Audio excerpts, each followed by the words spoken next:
Welcome to ज्ञान Ganga online class. Hello students, good morning. 12th BA subject, chapter number 10। Chapter 10 है बाजार प्रक्रिया संचालन, मतलब कि मार्केटिंग मैनेजमेंट। बाजार प्रक्रिया का संचालन किस तरीके से होता है, बाजार प्रक्रिया होती क्या है, बाजार प्रक्रिया के अंतर्गत क्या क्या कार्य होते हैं, ये चीज़ें हम सब विस्तार से इसमें देखेंगे। सबसे पहले प्रस्तावना में जाएंगे। देखिए, आधुनिक समय में ग्राहक जो है वो क्या है, उसको ज़्यादा इम्पोर्टेंस दिया गया है। तो बाजार का सर्वोपरि व्यक्ति ग्राहक बन गया है। प्रत्येक संस्था या पीढ़ी अपनी वस्तु या सेवा के द्वारा ग्राहकों की जो आवश्यकता होती है उसको पूरा करने का कार्य कंटिन्यू करते हैं। औद्योगिक क्रांति के बाद या उसके कारण उत्पादन कार्य क्या हो गया है, बहुत तेज़ी से बढ़ गया है। ग्राहकों की जो प्राथमिक आवश्यकताएं हैं उन्हें तेज़ी से पूरा करने का कार्य किया जा रहा है। संतोषजनक रूप से, मतलब कि जो ग्राहक है वह संतुष्ट हो, वस्तुओं को खरीद कर या सेवाओं को प्राप्त करके संतुष्ट हो, इस चीज़ का पूरा ध्यान रखा जाता है। परिणाम स्वरूप क्या हो रहा है कि उत्पादन, अलग अलग और नए नए उत्पादन बाजार में लाते गए तथा उत्पादकों के बीच स्पर्धा शुरू हो गई। टेक्नोलॉजिकल क्रांति ने ज़्यादा विविधता वाले उत्पादन करने में मदद की है, मतलब कि विविधता वाली वस्तुएं टेक्नोलॉजी के कारण क्या हो रही है, बढ़ रही है। तो इस तरह से पीढ़ियाँ जो है वह निरंतर नए संशोधन करके ग्राहकों को जरूरी उत्पादन तथा सेवाएं प्रदान करने का प्रयास करती रहती है।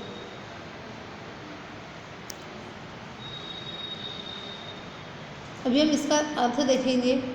उत्पादन करने वाली पीढ़ियाँ या सेवा प्रदान करने वाली संस्थाएं भविष्य में ग्राहकों को किस प्रकार के उत्पादन तथा सेवाएं चाहिए, इसका अनुमान लगाकर उसके आधार पर उत्पादन तथा सेवाओं का सृजन करते हैं। जो भी उत्पादन करने वाले जो पीढ़ियाँ हैं, मतलब कि जो भी जहाँ पर भी उत्पादन कार्य होता है, तो वो पीढ़ी क्या कर रही है कि आने वाले समय में ग्राहकों की रुचि किस प्रकार की होगी, उसके अनुसार वह वस्तुओं और सेवाओं को तैयार करने का कार्य करती है।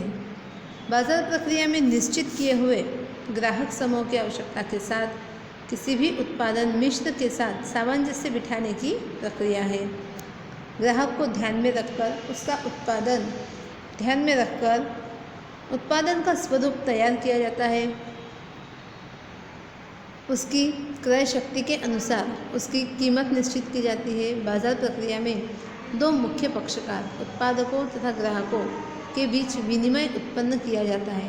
इस विनिमय के द्वारा उत्पादक अपने व्यावसायिक उद्देश्यों को पूरा करता है तथा ग्राहक अपनी आवश्यकताओं को संतुष्ट करते हैं।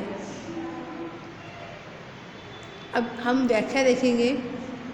अमेरिकन मार्केटिंग एसोसिएशन के अनुसार मार्केटिंग अर्थात ऐसी व्यावसायिक प्रवृत्ति कि जिसमें माल या सेवा के प्रकार को उत्पादक की तरफ से ग्राहक की तरफ ले जाया जाता है। देखो, जो भी वस्तुएं हैं और सेवाएं हैं वह किसकी ओर से किसकी तरफ जाती है, उत्पादक से ग्राहक की ओर ले जाई जाती है। यह आपको इस डायग्राम में दिखाई देगा। देखिए, बाजार प्रक्रिया की आकृति आपको दर्शाई गई है। इस आकृति के जरिए आप इसमें जान सकते हैं। अब हम देखेंगे आइकोबुकी के अनुसार इसकी परिभाषा। मार्केटिंग ग्राहकों तथा पीढ़ियों के बीच होने वाला पारस्परिक विनिमय है। मार्केटिंग क्या है, ग्राहक और जो भी उत्पादक करने वाली पीढ़ियाँ हैं उनके बीच होने वाला एक पारस्परिक विनिमय है। उत्पादक सेवाएं या फिर वस्तुओं को देते हैं, उसके बदले में वह ग्राहकों से क्या वसूल करते हैं, अर्थ वसूल करते हैं। आगे देखेंगे बाजार प्रक्रिया के हम कार्य देखेंगे। तो सबसे पहला कार्य है बाजार के संशोधन, सेकंड है माल का संग्रह, तीसरा माल को उपयोग के योग्य बनाना, चौथा है माल का प्रमापीकरण या उसका वर्गीकरण, माल पर चिन्ह लगाना मतलब कि ट्रेडमार्क जिसे हम कहते हैं, फिर है माल की कीमत निर्धारित करना, माल की पैकिंग करना, माल का संग्रह करना, वाहन व्यवहार की व्यवस्था करना, माल का बीमा करवाना, वित्तीय व्यवस्था करना, विज्ञापन करना, वितरण की व्यवस्था करना, विक्रय करना और विक्रय के बाद की सेवाएं भी देना। ये सब प्रोसेस किसके अंतर्गत आती है? मार्केटिंग के अंतर्गत आती है। तो सबसे पहले हम देखेंगे बाजार का संशोधन। संशोधन मतलब कि कुछ जानना या खोजना।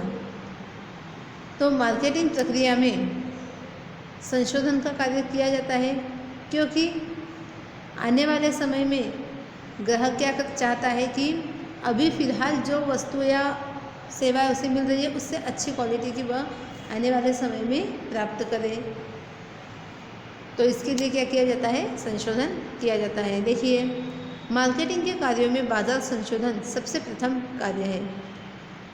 अब इजी शब्दों में कहा जाए तो इस प्रक्रिया में ग्राहकों के विषय में जानकारी एकत्र की जाती है। ग्राहक चाहते क्या है, उनकी पसंद क्या है, रुचि क्या है, वर्तमान समय में भविष्य की मांग की अपेक्षा के कारण जब बड़े पैमाने पर उत्पादन किया जाता है तो उसमें कई जोखिम होते हैं, जैसे कि बिक्री होगी कि नहीं, ग्राहकों को माल पसंद आएगा या नहीं। यदि जोखिमों को दूर करने के लिए ग्राहकों के विषय में जानकारी प्राप्त करना बहुत ही आवश्यक होता है। उसके आधार पर भावी अनुमान लगाया जा सकता है। उनकी मांग, कीमत, स्पर्धा आदि के विषय में जानकारी मिलती है। इसके लिए विविध पद्धतियों का उपयोग किया जाता है, जैसे कि प्रश्नावली पद्धति, नमूना पद्धति इत्यादि। अब संशोधन के जरिए क्या प्राप्त किया जाता है? ग्राहकों की पसंद नापसंद या उनकी क्रय शक्ति के बारे में जानकारी प्राप्त की जाती है। इसके आधार पर वस्तुओं का उत्पादन किया जाता है। सेकंड है माल का संग्रह। कई बार क्या होता है कि माल का उत्पादन अलग अलग जगहों पर होता है, तब माल को किसी मध्य स्थान पर इकट्ठा किया जाता है, जिसे माल का संग्रह करना कहा जाएगा। कई बार उत्पादक बिखरे हुए होते हैं।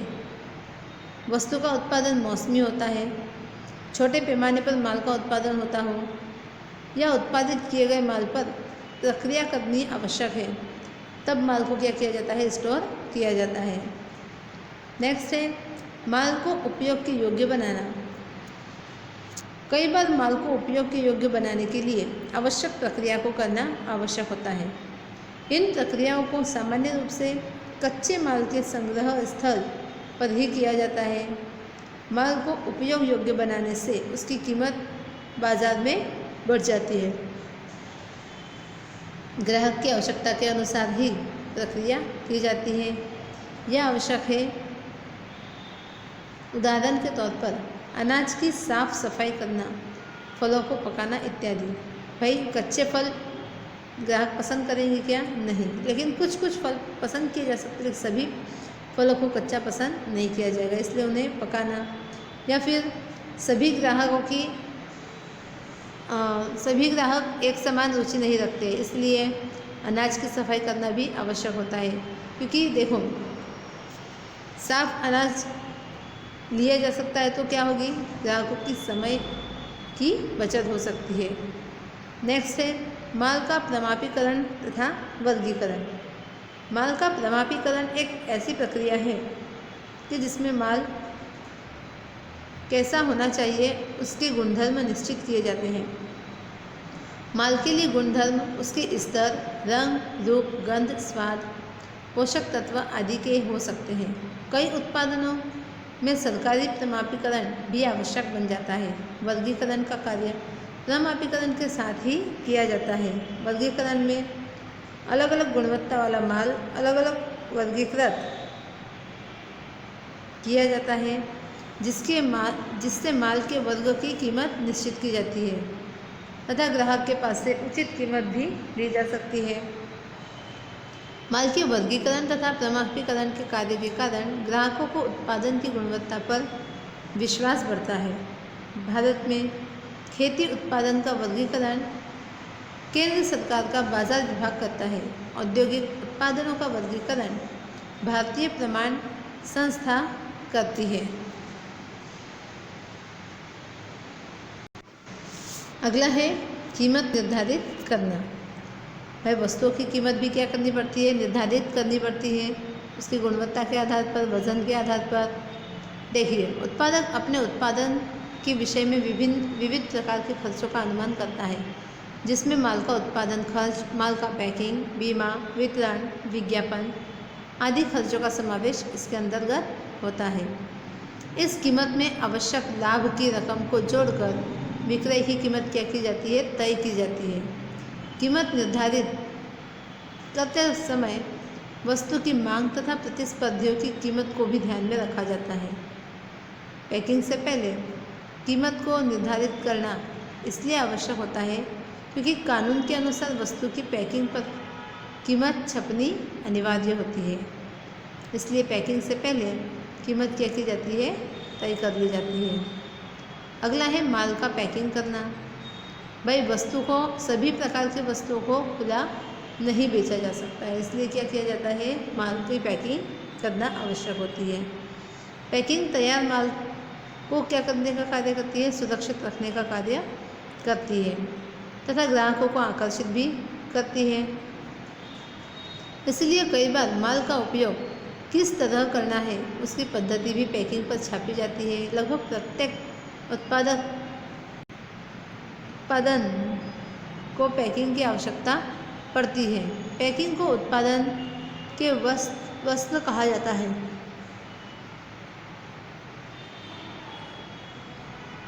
आगे देखोगे, पैकिंग के कारण उत्पादन की उपयोगिता में भी सरलता हो जाती है। पैकिंग के कारण उत्पादन का स्थानांतरण भी सरलता से हो सकता है। पैकिंग के कारण माल की गुणवत्ता तथा गुणधर्मों की सुरक्षा भी होती है। ग्राहकों को माल की कीमत के विषय में भी जानकारी मिलती है। अलग अलग प्रकार के माल के लिए अलग अलग पैकिंग के सामान का उपयोग होता है। उदाहरण के तौर पर कागज़, प्लास्टिक के जार, टीन के डिब्बे, कांच की बोतल इत्यादि।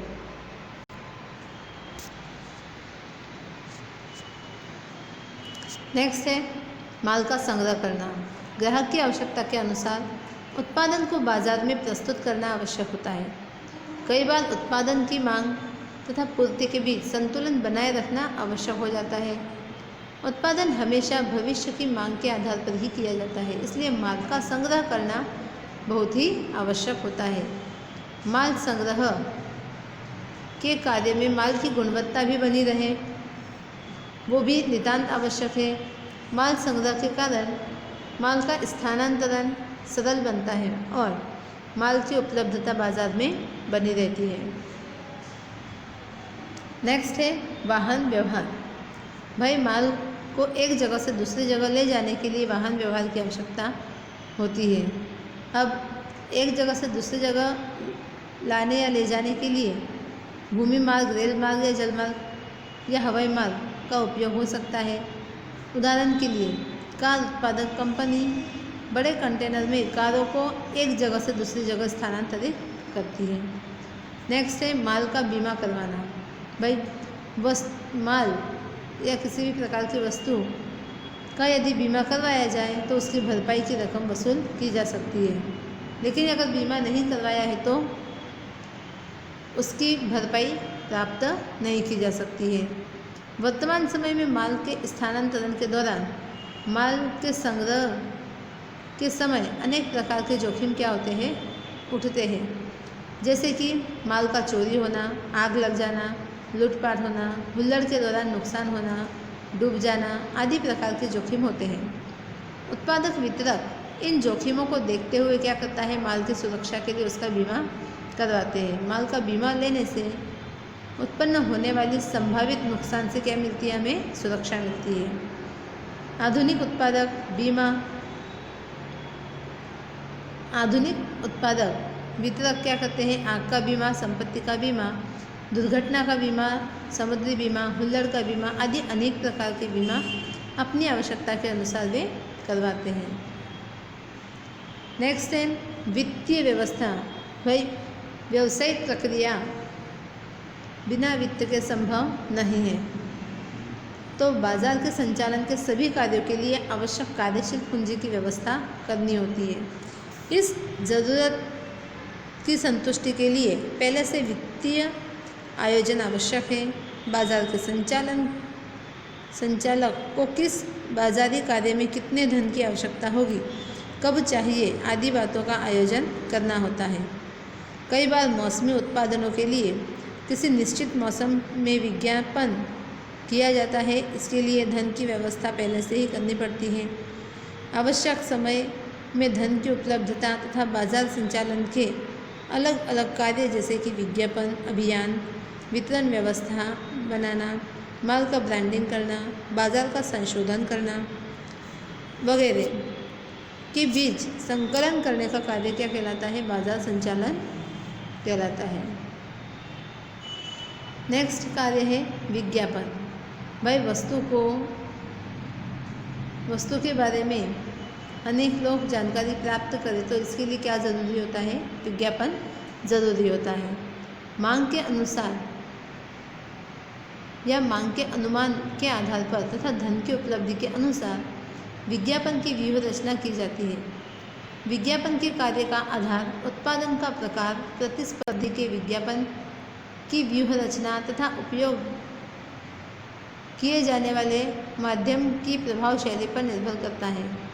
विज्ञापन उत्पादन की मांग बढ़ाने में महत्व का योगदान देता है। इसी कारण विज्ञापन देने के बाद ग्राहकों का उत्पादन, सेवा या जिसका विज्ञापन दिया हो उसके आकर्षण तथा मांग दोनों में वृद्धि हो जाती है। कई बार स्थानीय विज्ञापन अभियान अधिक प्रभावशाली साबित होते हैं। नेक्स्ट है विक्रय वितरण की व्यवस्था। उत्पादन के पास से उत्पादन तीव्रता से तथा सस्ते दाम पर पहुँचे ये आवश्यक है। इसके लिए वितरकों की नियुक्ति आवश्यक होती है। कई बार उत्पादक माल के वितरण का कार्य एक मध्यस्थी को सौंपकर अपना कार्यभार हल्का कर लेते हैं। उत्पादन के प्रकार के अनुसार विक्रय वितरण की व्यवस्था बनाई जाती है। जिस माल की मांग बहुत अधिक हो तथा निरंतर हो तो वितरण के सभी विकल्पों का उपयोग किया जाता है। मध्यस्थियों के द्वारा वितरण में थोकबंद व्यापारी, फुटकर व्यापारी को माल समय पर मिल जाए यह आवश्यक है। कई बार उत्पादक अपने उत्पादक के स्थान पर ही अपना विक्रय कार्य करते हैं।